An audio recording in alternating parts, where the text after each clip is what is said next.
Hey everybody, Marcos Villegas here with Abel Sanchez, whose fighter Gennady Golovkin was victorious here tonight, getting a knockout in the 6th round over Willie Monroe. Abel, how would you assess Gennady's performance here tonight? Well, I thought he fought a difficult guy. It took him a couple rounds. He knocked him down in the second, but I think Gennady had it in his mind that he was going to give the fans a couple more rounds than just two. He laid back and pot-shotted it, Willie, and actually he was hurting him a lot. I thought that Willie could have been stopped maybe in the 4th or 5th because he was real wobbly. His legs were wobbly. Jack finally figured out by talking to him that he didn't really want to continue because he was hurt. But it's a learning experience. It's a difficult guy, southpaw. So all the things that we need to practice, we practiced on for the next fight, hopefully. Did he exceed your expectations with his performance tonight? No, I'm not going to say he exceeded. I thought that he allowed Willie a little too much leeway. But Gennady's the one that's in the ring. We on the outside can only coach and ask for things. He's the one that sees the things inside, so he felt like he wanted to look for that opening, and it took him a little longer to find it, but eventually found it. Now, us ringside, we're kind of trying to figure out something. We saw Gennady take a little bit of punishment, some punches, and we were kind of wondering, is it because he's inviting him and he feels that Monroe can't hurt him, or is he getting tagged because he's getting tagged? No. So let me know, what was going on through your mind? It's a couple of reasons. The first one is you're absolutely right. He doesn't think that Willie could hurt him.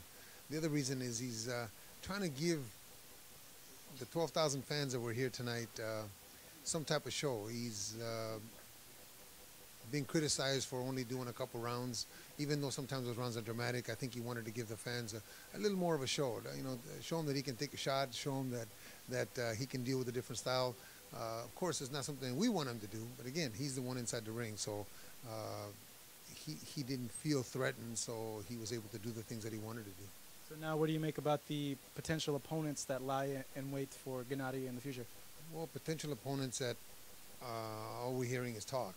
Potential opponents that don't call Tom Loeffler, or promoters don't call Tom Loeffler, managers don't call Tom Loeffler.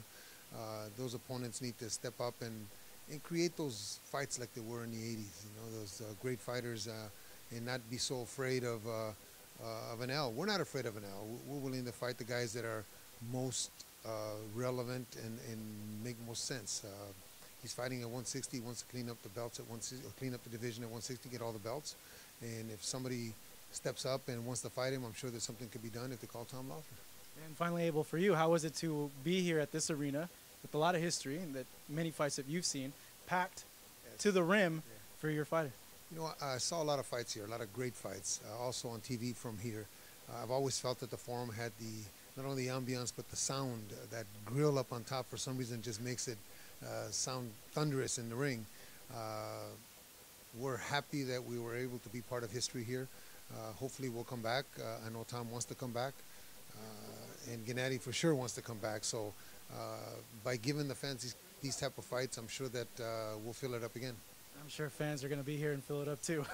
Abel, thank you very much. Certainly appreciate it. Much. Great seeing you. Here with Abel Sanchez, of course his fighter, Gennady Golovkin, knocking out Willie Monroe in the 6th round here at the Forum.